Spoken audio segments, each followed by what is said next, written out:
From the Sundance Film Festival in Park City, Utah, this is Democracy Now! Well, I was really inspired to write Clemency the morning after Troy Davis was executed. The morning after he was executed, so many of us were sad and frustrated and angry. And I thought, if we're all dealing with these emotions, what must it be like for the people who had to kill him? You know, what is it like for your livelihood to be tied to the taking of human life? As Texas carries out the nation's first execution of the year, we look at Clemency, a new film starring Alfre Woodard that examines the death penalty from the perspective of the executioners as well as the condemned. We'll speak with the film's director, the Nigerian-American writer-director Chinonye Chukwu, then to Always in Season. Lynching for more than a century was the ultimate tool of racial terrorism. It was the way on a continuum of tactics to maintain white supremacy. It was the way to keep black people policing themselves. It was the ultimate terrorism.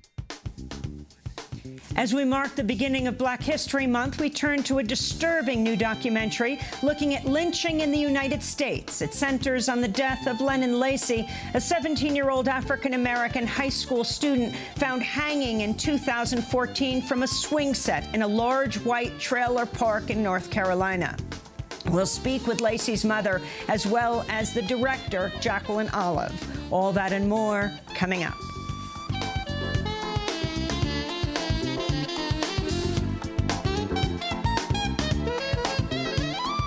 Welcome to Democracy Now!, democracynow.org, The War and Peace Report. I'm Amy Goodman. The Wall Street Journal's reporting the U.S.-backed effort to oust Venezuelan President Nicolas Maduro is just the first step in the Trump administration's plan to reshape Latin America, with Cuba next on its radar.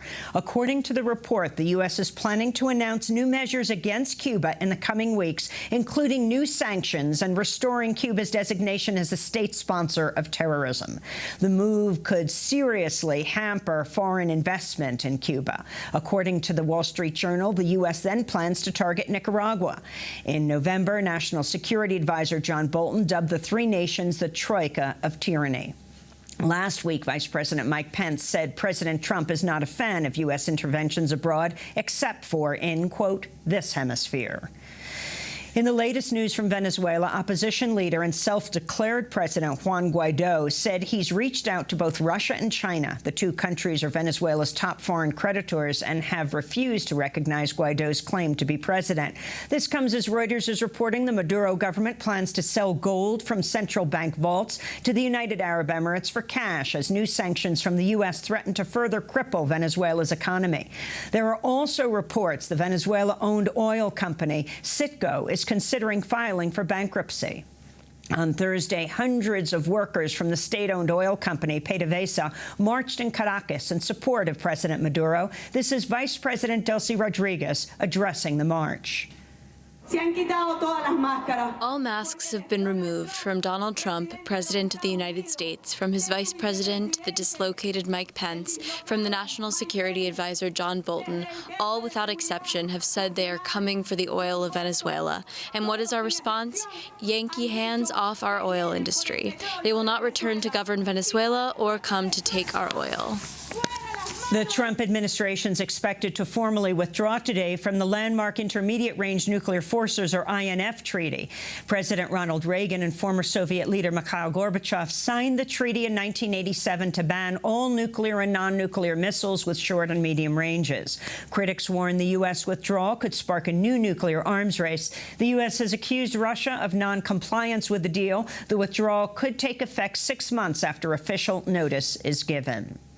Vermont Independent Senator Bernie Sanders introduced legislation Thursday that would lower the threshold for paying estate tax on inheritance, which is now at $11 million after the passage of the 2017 tax bill.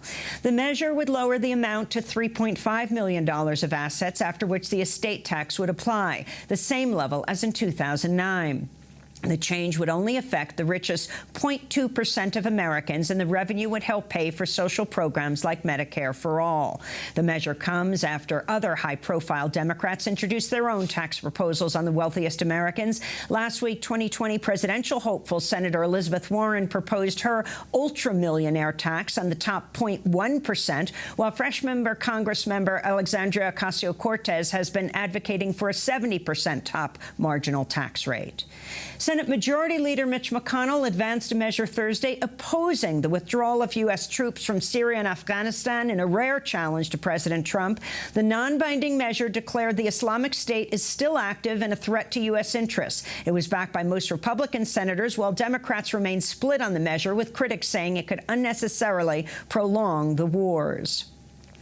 With 2 weeks left before another government shutdown deadline, President Trump doubled down on his demand for border wall funding Thursday, dismissing the bipartisan conference committee currently in talks to come up with an agreement that both Trump and Congress will approve before February 15th. He said Republicans on the committee are wasting their time. We've set the stage for what's going to happen on the 15th of February. I don't think they're going to make a deal. I see what's happening. They're all saying, oh, let's do this, but we're not giving one dime for the wall. In turn, House Speaker Nancy Pelosi reiterated there would be no funding for a physical wall, and the committee should be allowed to do their work. Meanwhile, freshman progressive Congress members Ayanna Pressley and Alexandria Ocasio-Cortez, Rashida Tlaib, and Ilhan Omar wrote a letter calling on their Democratic colleagues to cut, not increase, funding for the Department of Homeland Security as part of any upcoming funding deal. The letter, which is expected to be read on the House floor in the coming week, reads, quote, "The upcoming budget process will be a critical opportunity to take up conversations about reforms to the agency. In the meantime, not another dollar." A federal court in Washington, D.C. found the Syrian government responsible for the 2012 killing of celebrated U.S. war reporter Marie Colvin. Colvin, a reporter for the Sunday Times, died in Homs, Syria after a direct strike on a building where she was staying with other journalists. The court ordered Syria to pay $300 million in punitive damages. Marie Colvin's family brought the lawsuit against the Syrian government, saying they targeted Colvin hours after she broadcast live from the building on CNN and spoke of indiscriminate shelling by the Assad government. French photojournalist Remy Olchlik also died in the attack. According to the Committee to Protect Journalists, at least 126 journalists have been killed covering the conflict in Syria. In Somalia, a U.S. airstrike killed 24 al-Shabaab fighters Wednesday, according to U.S. military officials. The air raid's the 9th so far this year. The U.S. carried out at least 45 air raids on al-Shabaab targets in 2018. Earlier this month, al-Shabaab militants attacked a hotel in Kenya, resulting in the deaths of at least 21 people, plus 5 assailants. The Environmental Protection Agency is expected to refrain from setting limits on harmful chemicals found in drinking water, raising alarm among public health advocates and some lawmakers. These chemicals are the same as those found in common household products such as Teflon and Scotchgard. Scientists have linked the chemicals to a number of diseases, including cancer. In Boston, a trial is underway against pharmaceutical executives who prosecutors say ran a criminal enterprise by bribing doctors to prescribe a highly addictive fentanyl spray to patients who didn't need it. John Kapoor, the founder of Insys Therapeutics, and 4 other drug executives are accused of organizing fake speaking events to pay and influence doctors. One of the defendants allegedly gave a lap dance to a doctor at a company event in order to persuade him to prescribe the drug. Details have emerged about how the Department of Homeland Security set up a fake college in Michigan as part of an elaborate sting operation to crack down on immigration violations. The website of the University of Farmington claimed to be a nationally accredited business and STEM institution. But in fact, the school did not exist. Earlier this week, 8 student recruiters were indicted for conspiring to help foreign citizens enroll in the fake school in an attempt for them to remain in the country illegally. In addition, immigration agents have arrested about 130 people who attempted to enroll in the school. In Texas, ICE agents have been force-feeding 6 immigrant prisoners who are on hunger strike at an El Paso detention center. Nearly 30 men in total are believed to be participating in the strike. The prisoners are mostly from India and Cuba. They say they're refusing food to protest verbal abuse, lengthy wait times behind bars, and deportation threats from prison guards. Senate Majority Leader Mitch McConnell is openly criticizing a new House bill that would make Election Day a federal holiday. This is the Democrat plan to restore democracy? A brand new week of paid vacation for every federal employee who'd like to hover around while you cast your ballot? A Washington-based taxpayer-subsidized clearinghouse for political campaign funding? A power grab. In response, New York Senator Kirsten Gillibrand tweeted, "Voting isn't a power grab, it's democracy, and it's literally the entire point of our representative government. And by the way, not only should Election Day be a federal holiday, we need automatic voter registration and universal mail voting, too," she said. The majority of democracies hold general elections on the weekend, while some others, which hold elections on a weekday, have made the day a public holiday. The website Jezebel is reporting the FBI warned law enforcement about so-called pro-abortion extremists in a 2017 domestic terrorism briefing. The briefing warned of both pro-choice and pro-life extremists, even though only anti-abortion advocates have been found guilty of violence and criminal activity based on their beliefs, including death threats and at least 12 murders of medical providers since 1993. The briefing was brought to light by the government transparency group Property of the People, which also recently revealed the FBI surveilled the California-based civil rights group By Any Means Necessary for domestic terrorism after they protested a white supremacist rally in 2016. Documents revealed language by the FBI portraying the group's members as possible terror threats while saying, quote, the KKK consisted of members that some perceived to be supportive of a white supremacist agenda. In Texas, Catholic leaders identified 286 priests who were accused of sexually abusing children dating back to 1950. The revelation is the latest in the ongoing sexual abuse crisis rocking the Catholic Church. It's not clear if any priests in Texas will be prosecuted. And New Jersey Senator Cory Booker has announced he'll run for president in 2020. Booker was the mayor of Newark before becoming a senator. In the Senate, he's advocated for criminal justice reform and was a co-sponsor of the First Step Act. He also called for legalizing marijuana. Cory Booker has faced criticism from the left for his relationship with the pharmaceutical industry and Wall Street. In 2014, he was the top recipient of Wall Street money, according to the Center for Responsive Politics. In 2017, he announced he would stop taking corporate PAC contributions and has come out in support of Senator Bernie Sanders' Medicare for All plan. And those are some of the headlines. This is Democracy Now!, democracynow.org, The War and Peace Report. I'm Amy Goodman. We're broadcasting from the Sundance Film Festival in Park City, Utah. As the state of Texas this week carried out the nation's first execution of the year, we look at clemency, a new film starring Alfre Woodard that examines the death penalty from the perspective of the executioners as well as the condemned.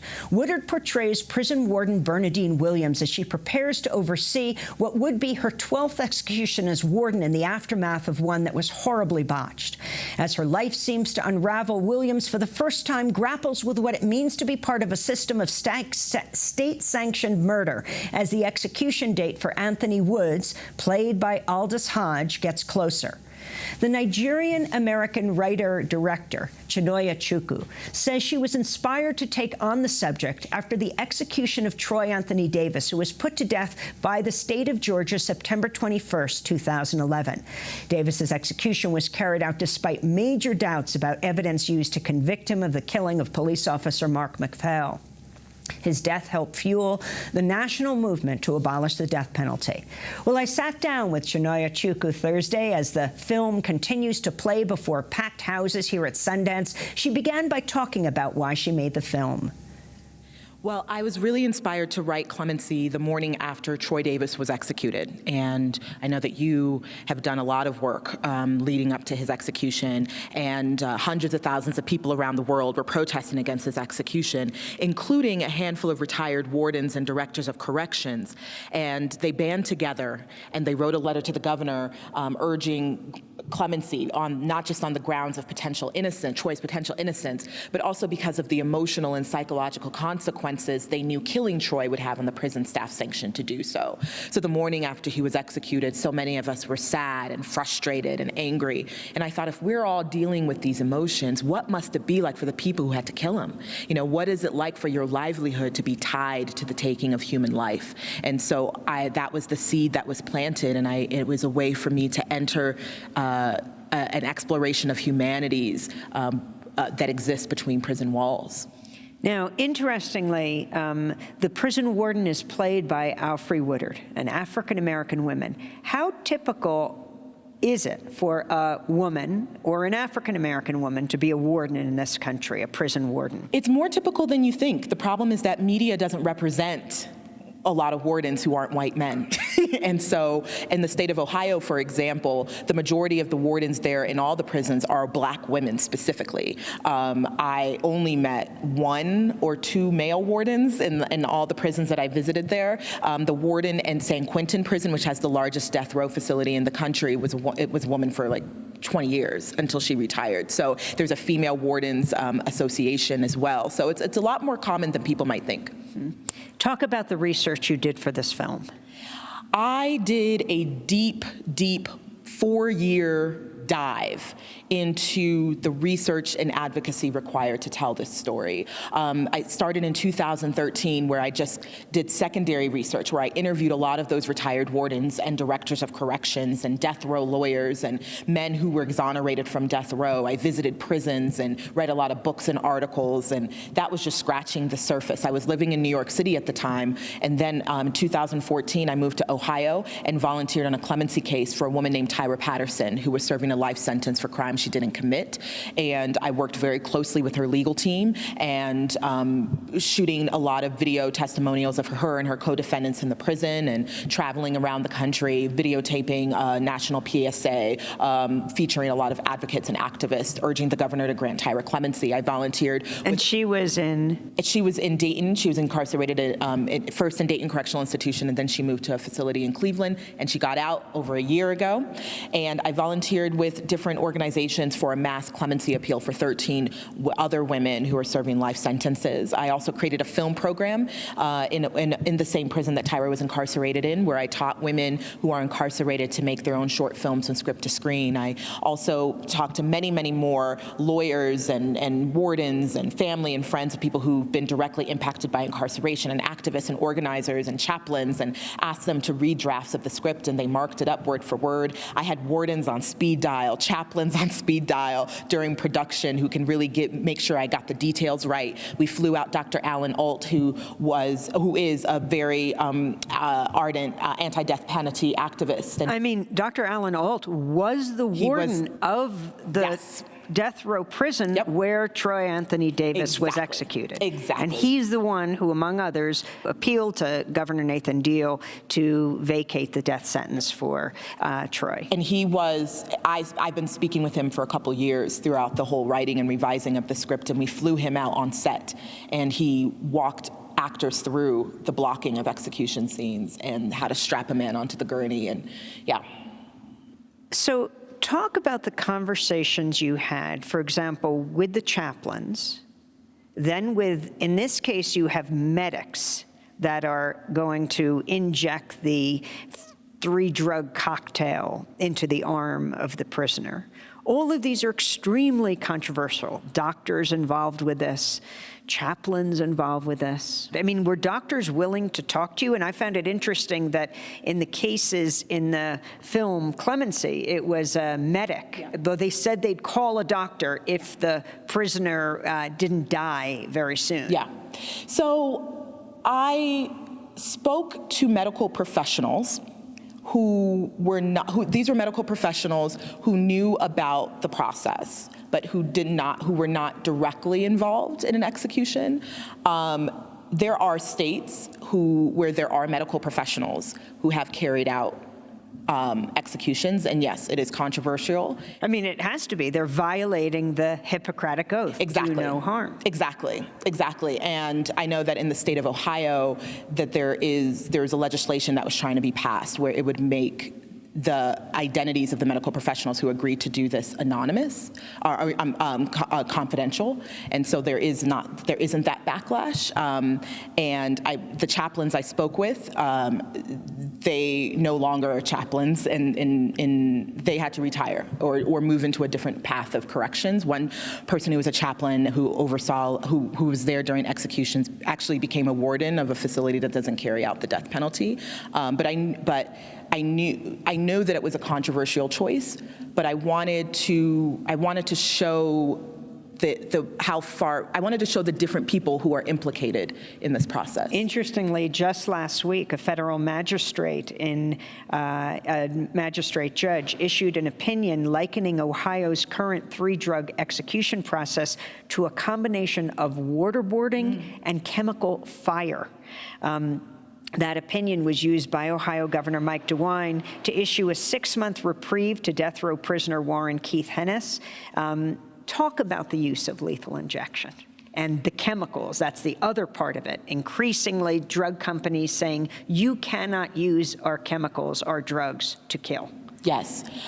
I mean, it was really, so it's becoming increasingly more difficult and controversial how they get the drugs. I mean, there are more, in my research, there are more and more prison facilities that are getting them off the black market. And I've talked to a lot of death row lawyers who are using that as a way to, as part of their argument for cruel and unusual punishment. So the lack of the drugs and the shadiness that's involved in them getting the drugs, I found that is starting to be incorporated into legal arguments for clemency. Talk about the medics and the doctors who do this. In my research I found, and in some botched executions that I did a lot of research on and studied. Like Oklahoma? Like Oklahoma. Where the man's head goes on fire? Yes. Clayton Lockett, I believe his name was.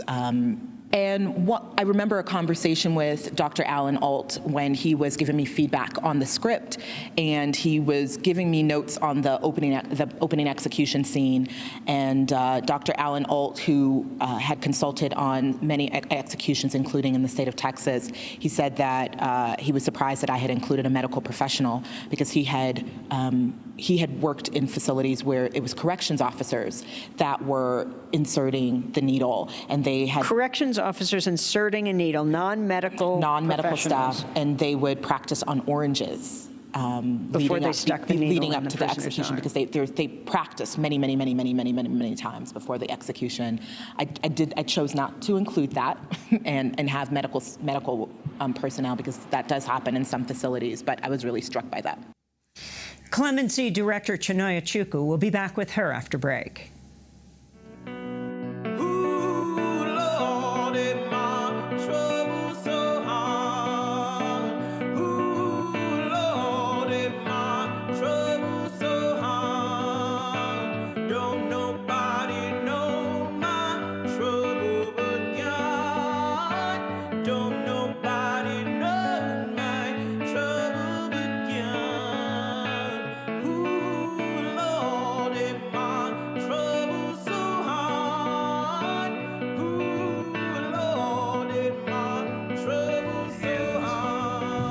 Trouble so hard. This is Democracy Now!, DemocracyNow.org, The War and Peace Report. I'm Amy Goodman. We're broadcasting from the Sundance Film Festival in Park City, Utah, as we return to my conversation with Clemency Director Chinonye Chukwu.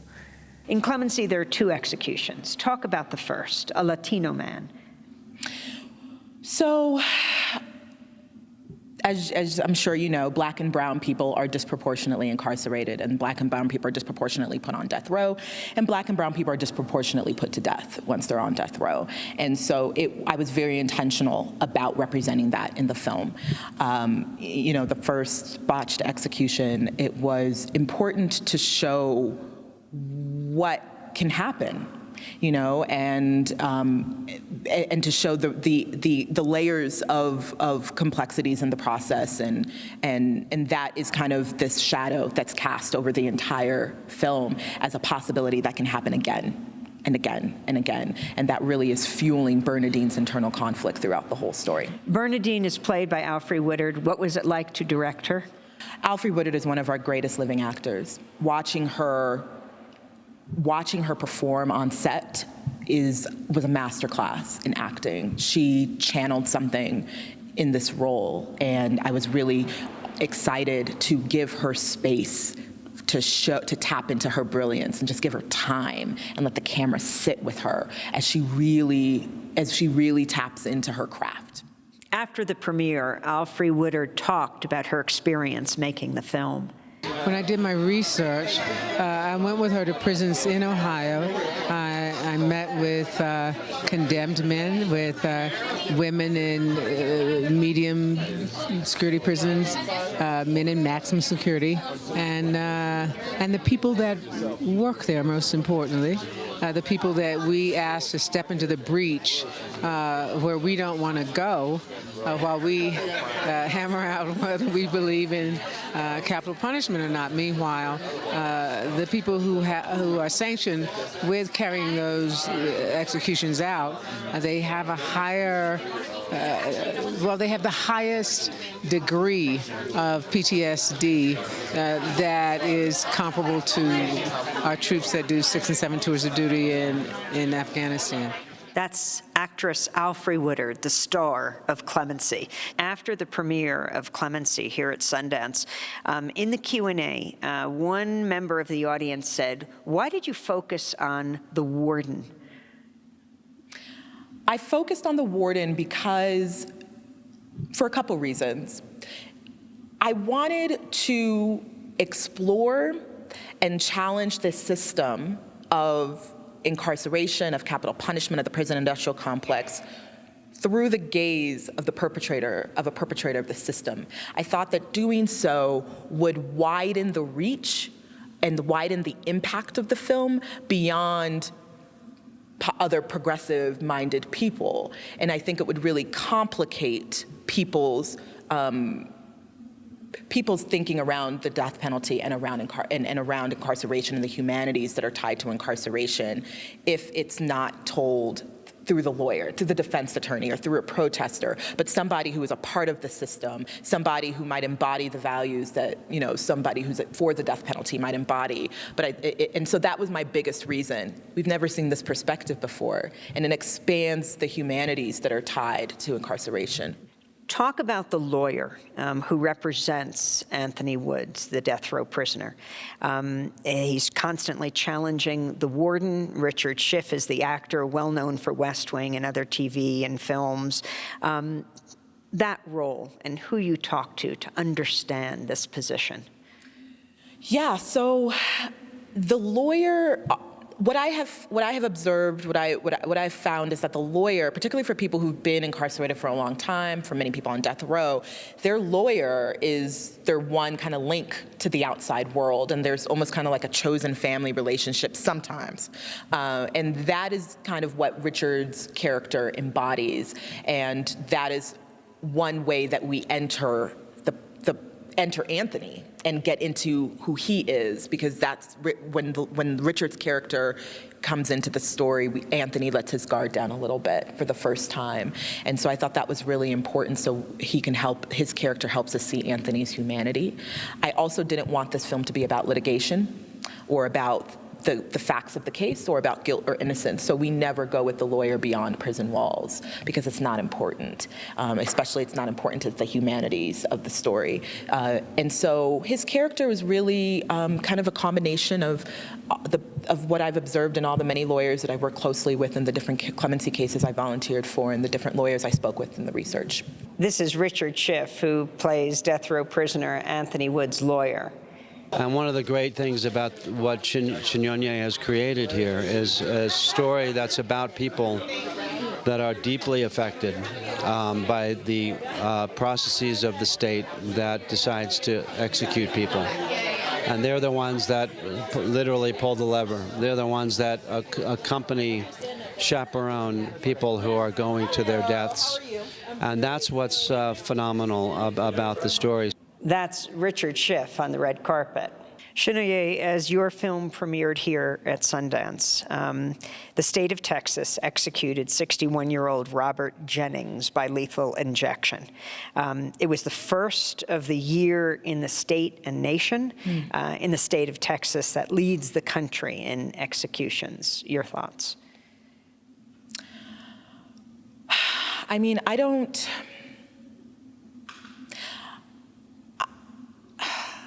it's hard. I mean, I hope that this film can challenge that. I hope that this film can really encourage people to ask the question, do we as a society have the right to kill?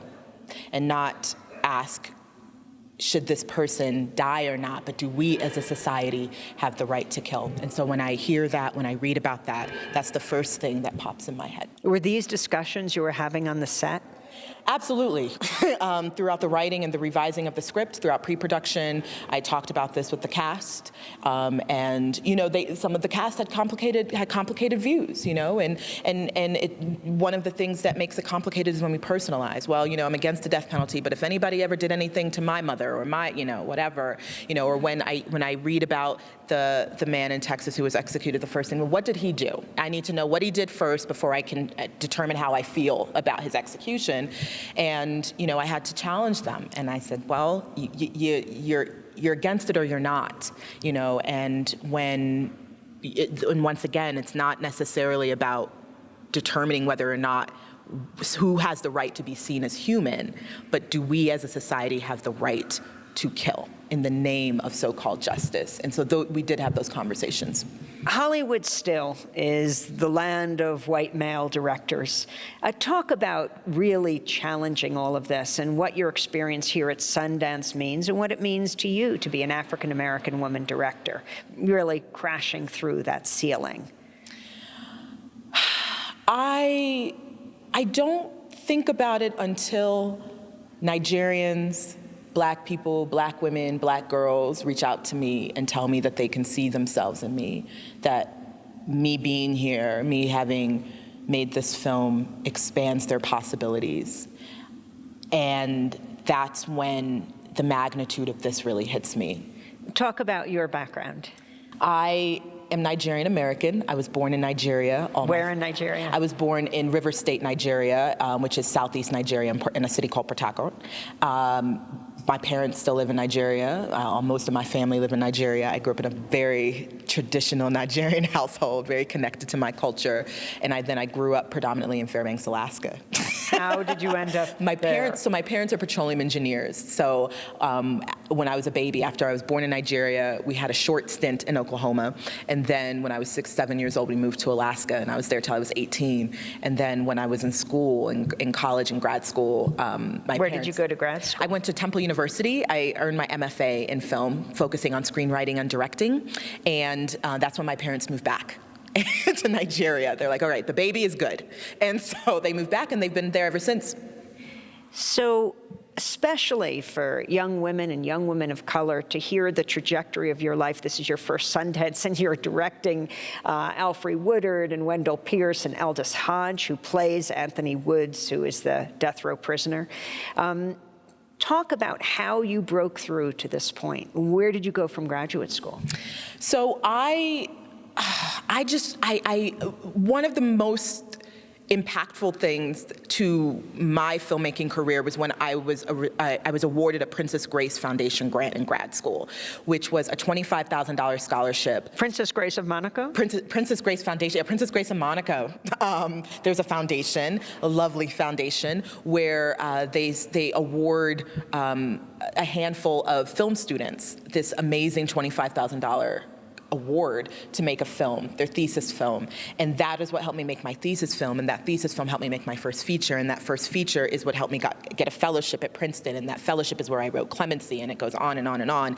And then I got another award through the Princess Grace Foundation after the first one that helped me make a short film called A Long Walk, and it's that short film that really impressed some of the actors who eventually signed on, and along with the script. And so it was that award and continuing to make as many short films, and I made a first feature, and teaching also helped me become a better filmmaker, and I just kept pushing, and I had a lot of rejection.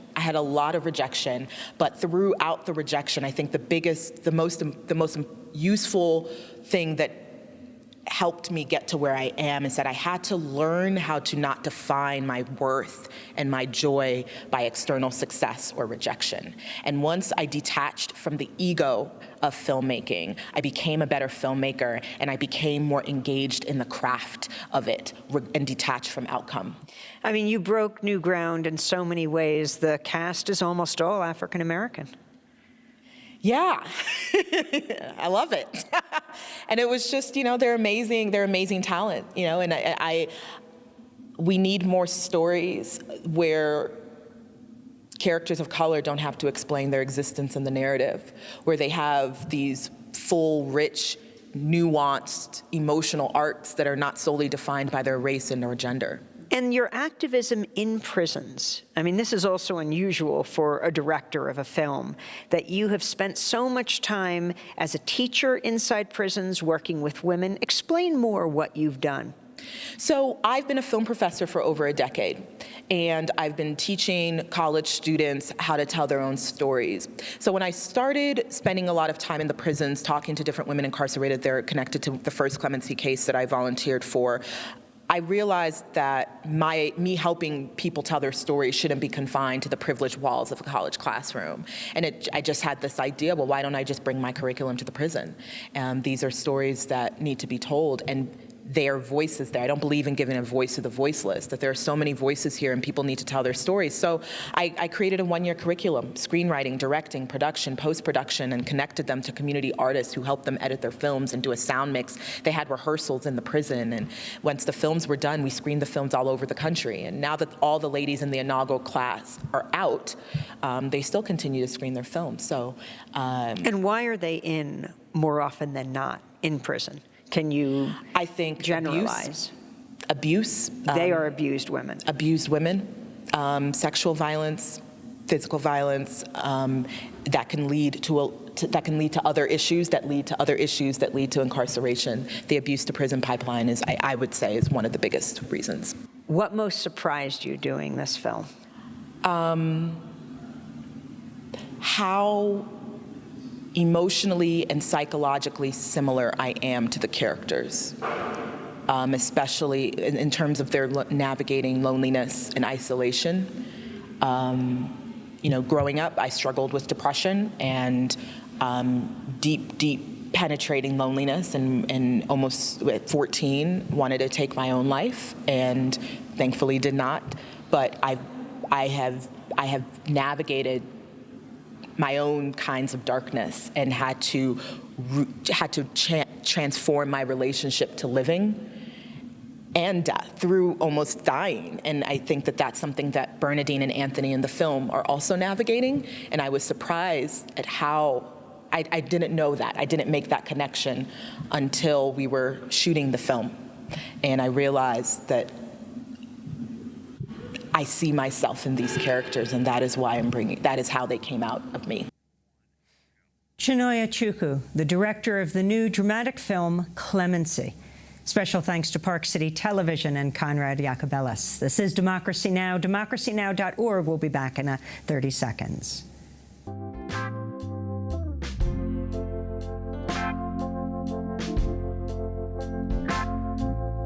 This old house might swallow us whole.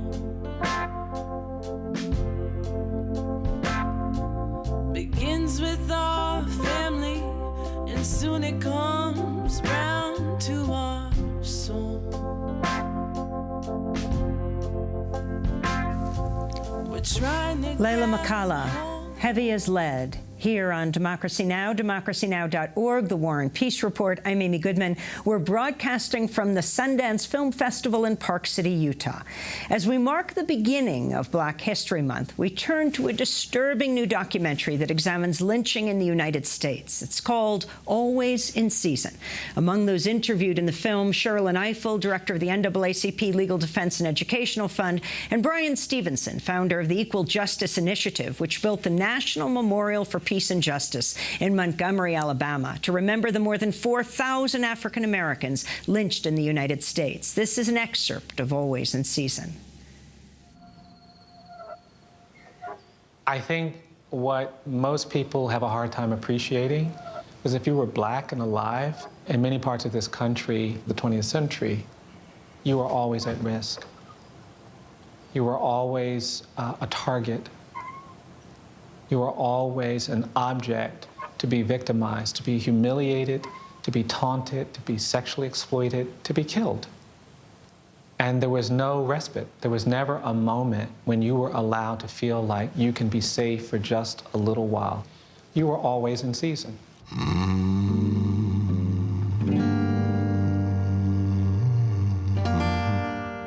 Most black men were lynched because they were accused of having sexually assaulted a white woman, for murder or some violent act committed usually against a white man. But sometimes it could just be having violated the rules of, not having tipped one's hat or having left the side of the street when a white person was walking past. It could be being regarded as uppity.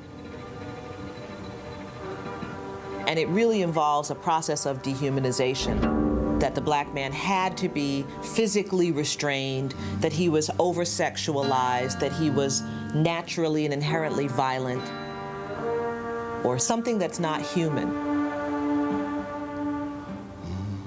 And it's this very insidious process of dehumanization that begins always with words, that allows average individuals to stand and watch and to participate and sometimes cheer while another human being is brutally murdered. An excerpt from the documentary Always in Season. But the film isn't just a historical account of lynching. It also looks closely at the case of Lennon Lacy, a 17-year-old African-American high school student found hanging from 2 belts attached to a wooden swing set in a largely white trailer park in Bladenboro, North Carolina. The date, August 29th, 2014. At the time of his death, Lennon Lacy was dating an older white woman. Local authorities quickly determined his death to be a suicide, but Lacy's family and local civil rights activists feared authorities may have been covering up a lynching. This is Reverend William Barber. At the time, the North Carolina NAACP and others have spent years trying to bring attention to Lacy's death. Reverend Barber talked about the case on Democracy Now!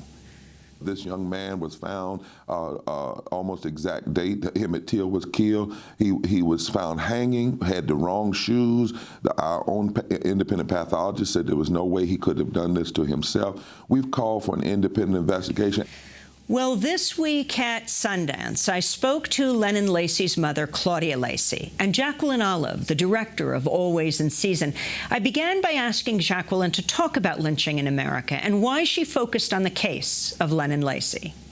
The lynching for more than a century was the ultimate tool of racial terrorism. It was the way on a continuum of tactics to maintain white supremacy. It was the way to keep black people policing themselves. It was the ultimate terrorism. And so I'd been filming in communities for 5 years across the country where lynchings happened, looking at what people are doing right now in their communities for justice and reconciliation around historic lynchings, because it's a long-term impact on the entire community. I thought I was finished filming when I came across the story of Lennon Lacy, 17, found hanging from a swing set in 2014. My son was 17 at the time, and I couldn't imagine how a mother could deal with so much trauma, and I knew what the community must be going through because of what I had learned from filming over the years. And so tell us the details as you understand them. When it happened in 2014, the time of day, how Lennon's body was discovered. Lennon was found in a trailer park not far from his home, and it was in the morning, so about 7:15 or so in the morning, in the middle of a trailer park surrounded by probably about 200 to 300 feet of trailers surrounding him. And so people were moving from school. It was a school day. It was a Friday, August 29th of 2014. People were moving from school. People were working, doing shift work, going to the local factory, Smithville, and leaving going about their day. Yet yet no one saw what happened. There was a 911 call at about 7:15. There's a woman who made that call. Lennon was 240 pounds, and his body was deceased, and so that's heavyweight. The woman who made the 911 call is about 5'2", 5'3", and 125 pounds, and yet somehow she cut him down. She had scissors on her and was able to cut him down.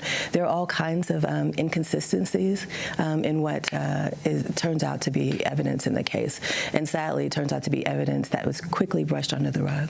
Claudia Lacey, talk about that day, and I hate to make you do this, but you have been living this every day since then.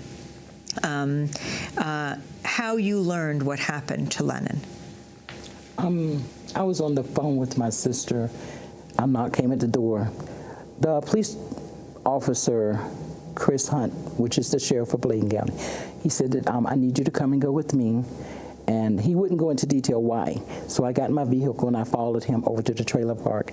When I got out of my vehicle, State Bureau investigator introduced himself to me. He said, I need you to see if this is your son that we found. I went inside the EMT and I saw my son's dead body in there. In the ambulance? In the ambulance, yes ma'am, in the ambulance. And I looked at him and I examined his body like a mother would in disbelief. But it was him. And like I told the State Bureau investigator, whoever did this, it took more than one person to take him down, because my son was very physical, very healthy. And like I said, he would not have been taken down or do this to himself, because he was planning his football game, which was Friday, their first home game of the year for the school, the first school year, and that on that day. We had talked about it. He had worked very hard to get his position on the football team. He was hoping to get a college football scholarship. Exactly. That was our plan. Absolutely. Absolutely. What marks did you see on his body? I saw a large abrasion over one of his eyes. And the thing that really puzzled me was that I saw no dirt, no grass, no blood. I saw the tear ducts had, went down the side of his face, but I didn't see any blood or anything like that. It was so dark in the EMT, I didn't see the marks around his neck, but I felt them because, like I said, I touched his body. And I'm like, this is unusual. And it really was shocking to me. I didn't tell anyone at the time, but I smelled chlorine when I was close, and I got very close. Like a pool? Yes, yes, I really did.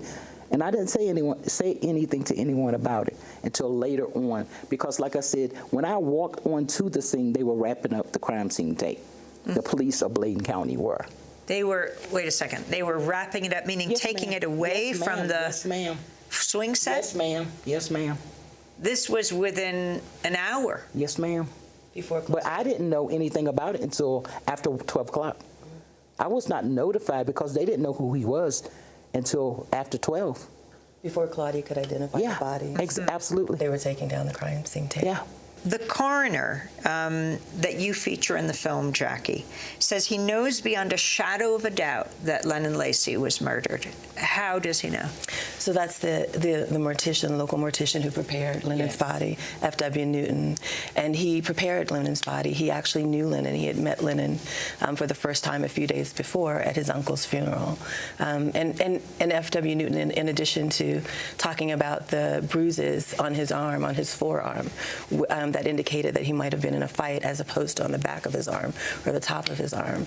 There were many things that made him think that Lennon had been murdered, and he was convinced that people would see that, and was really shocked that it had gone all the way to the medical examiner's office with the assumption that it was, still holding the assumption that it was suicide.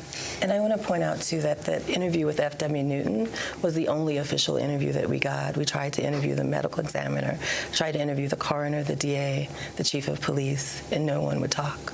And so the only person who talked was? The mortician, F.W. Newton.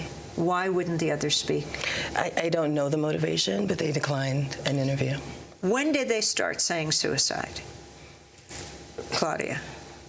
The day they completed their investigation, which was approximately 4 days after.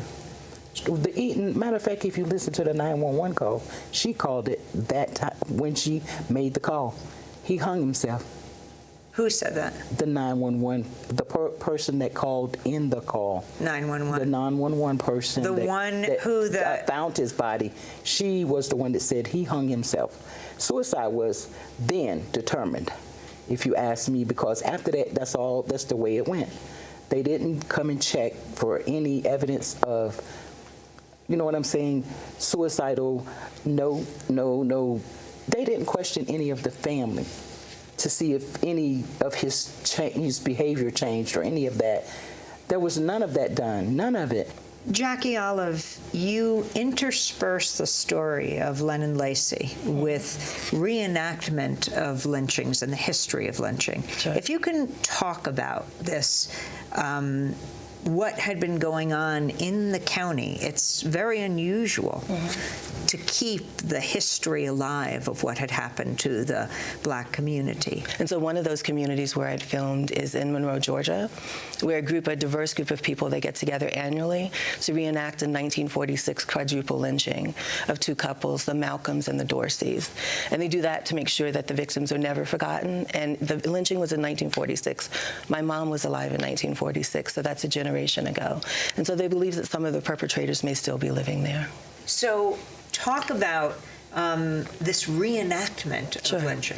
So the Dorseys and the Malcolms were murdered on July 25th, 1946. And so around that time, that weekend in Monroe, which is about 40 minutes outside of Atlanta, a group of people get together and they dramatize scenes from the narrative of that lynching. And it's their way of writing their own history and writing their own narrative, a history that's been undocumented in some ways and incorrectly documented in others. And so the reenactment began on a hot July day. It's really hot, if you know anything about the Atlanta area in the South, and still people come out and they caravan from scene to scene. They begin at a church that is the site of the gravestones where the victims were buried, and then they move to the jail where one of the victims, George Dorsey, was held, and then they reenact that scene, because what happened is George Dorsey had come home from the war and had got into a fight. He was a sharecropper and got into an altercation with the landowner that he was working for. The landowner wasn't killed, but George Dorsey was arrested. And then someone came to bail them out, another landowner, on the pretense that there was work for them. And so George called his wife, and his wife called her cousin, and Dorothy got her husband, Roger Malcolm. And they all came together thinking that they were going to work. And the landowner drove them into the ambush on the Morris Ford Bridge. And so the final scene of the reenactment happens in that site where the lynching actually happened. So you're talking about public spectacles, and lynchings, not in this case, but people came from miles around, sometimes 1,000 people, to watch an African American be lynched. Absolutely, and sometimes the crowds were more than 1,000 people.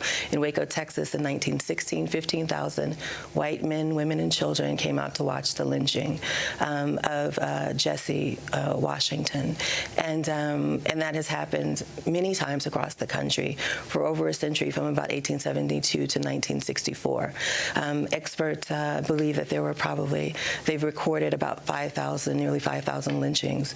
And most of those victims were African Americans. They actually believe that the numbers are probably closer to 15,000. Those are just the numbers that they could document. And so the thing that really drove me about understanding this history is the impact. Because if you can imagine that in communities where half the people in your community came out to watch a lynching by the thousands, and what that feels like to hear thousands of people in your community cheering the violence on, hearing the screaming, the laughing, the roaring, even if you weren't in the midst of it, even if you didn't agree with it, you still were impacted by it. And so the question for me is what's been passed along from generation to generation in families, both Black families and white families. So Claudia Lacey, as you watch this film, you know the story of your beloved son, Lennon, but to see it put into this context, what was your reaction? It's hard to explain. It's heart-wrenching, and it allows me to grieve, because It tells his story the way I wanted it to be told, and it shows people what I had to endure. Not because of what happened, but where I was and the circumstances of how people tend to overlook right and wrong and choose who's right and who's wrong, who should and should not make choices to take matters into their own hands and do things that are inhumane. Being in a community that close and that small, and for you to say, I don't know, we didn't see anything, and to see her put it into words, into action, and to connect it with history is terrifying. So where does your search for the truth go now? I mean, there are these deeply moving parts of the documentary where Reverend Barber comes to demand accounting and to amplify your voice around the country. That's what I wanted to do. Start the conversation so we can stop the hate and killing. Start the conversation so no one can think they're above the law.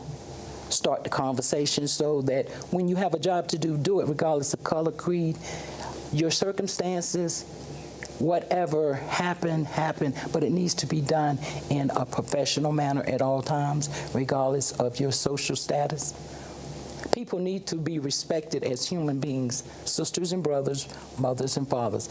If it was your child, wouldn't you want to know that everything possibly legal, human, and right was done to find out what happened?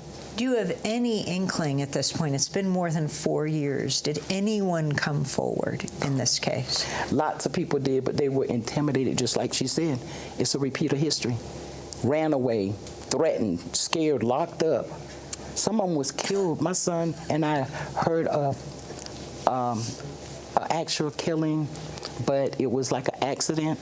You didn't hear anything about it. It was taped, the whole nine. By the time we got to the scene where the car hit this person, it was all cleared up. You couldn't see anything but the blood stain on the sidewalk in Bladenboro. And was that the man who lived across Yes. in the trailer park where Lennon was found? The trailer, absolutely. The trailer that was directly across from the swing set shortly after Lynn's death, within 24 hours, was killed in a hit and run. One of the many parallels to what's going on historically that Claudia and Pierre and many people in Bladenboro have had to deal with is that the trauma, the real tragedy of a possible lynching is compounded by the denial and the cover-up. Not only do you have to deal with the death, but then you have to deal with people telling you that you don't know what you're talking about, that it's not possible that your son might have been murdered. And so it's a compounding tragedy that nobody should have to deal with. Claudia Lacey, your final message to the world as you continue to search for what happened to your son. Be kinder to each other. Watch the movie as though it was your family. Understand what we're trying to say and show you. It's time to stop and start healing. That's Claudia Lacey, the mother of Lennon Lacey, and Jacqueline Olive, the director of Always in Season. Claudia's son, Lennon Lacey, was found hanging from a wooden swing set in a largely white trailer park in Bladenboro, North Carolina in 2014. Bladen County, North Carolina, recently made national headlines after a Republican operative was accused of tampering with absentee ballots in the still unsettled midterm congressional race between Republican Mark Harris and Democrat Dan McCready. And that does it for our broadcast. To see our full week of coverage from the Sundance Film Festival here in Park City, Utah, go to DemocracyNow.org. I'll be speaking at 1 p.m. today at the Park City Museum at 528 Main Street. It's an event sponsored by Dolly's Bookstore. It's free and open to the public. And I'm really looking forward to addressing the students this morning at the Academy for Math, Engineering, and Science, that's AIMS, in Murray, Utah. Democracy Now! Is accepting applications for a full-time one-year paid news fellowship. Details online at DemocracyNow.org. Special thanks to our crew here at Park City Television: Danielle Turner, Robbie Johnson, Diego Romo, Brendan O'Leary, Kristen Parker, Jacqueline Daly, Uribia Barrios, Ethan, and Derek. Democracy Now! Is produced by Mike Burke, Dina Guzder, Nermeen Sheikh, Carla Wills, Tammy Warrenoff, Sam Alcoff, John Hamilton, Robbie Karen, Hani Masood, Sharina Nadura, Tay Marie Astudio, Libby Rainey, Renee Feltz, and Dennis Moynihan. Mike DeFilippo and Miguel Noguera are engineers. Special thanks to Becca Staley, Julie Crosby, Hugh Grand, David Prude, and Ariel Boone. Again, check out our website at democracynow.org for the full Sundance Film Festival coverage. I'm Amy Goodman from Park City, Utah.